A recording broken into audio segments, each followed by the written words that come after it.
Today on the podcast, we're going to explore what if the most productive people don't actually look that productive? So I'm Suzanne Rath and you're listening to Endures for your daily dose of endurance, leadership and life lessons. Now, I know if anybody's connected with me on social media or knows me through my clinical business or any of my other work in Cairns or otherwise, that you probably all know that I like to keep my life quite full. And so you may think that this version of productivity is this busy, go all the time. But a number of articles have come out recently that have made me think, what if the performance tools that I'm training leaders and teams in actually give off the idea to people that these people are less productive when we think about the modern productivity hustle culture. And so let's go into 5 of them and explore how these play out in the workplace. So the first thing is we want to prioritize less, not more, but we want to actually prioritize the most meaningful things. So this is what high performers do. And this is what I do in my life. I don't do every single little thing. I realize the chapter that I'm in and I prioritize only what's important. The second thing is they avoid performative work. So not just being seen to be working, not just putting in the extra hours for the sake of it. And this is really, really important, particularly in this world of AI and being able to put together all this output. We really need to think about the quality and how it actually aligns with our bigger vision. So if we have high genuine productivity, we're also focused on deeper work, more meaningful work, rather than constant output. So I would prefer to have one decent article a month, for example, than endless, mindless, repeat articles pumping out all the time generated by AI.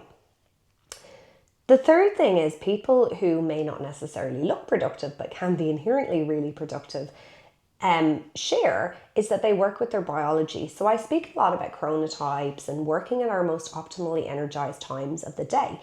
And that means taking micro breaks. It means working in cycles of ideally about 90 minutes. So you have that period of rest. So you align with your natural energy level so you can actually accomplish more and more meaningful things. The fourth piece is productivity, truly productive people aren't obsessed by every single little tool. So I spoke recently about how I was trying an AI email sorter. You know what, it actually didn't make me any more productive and it really annoyed me.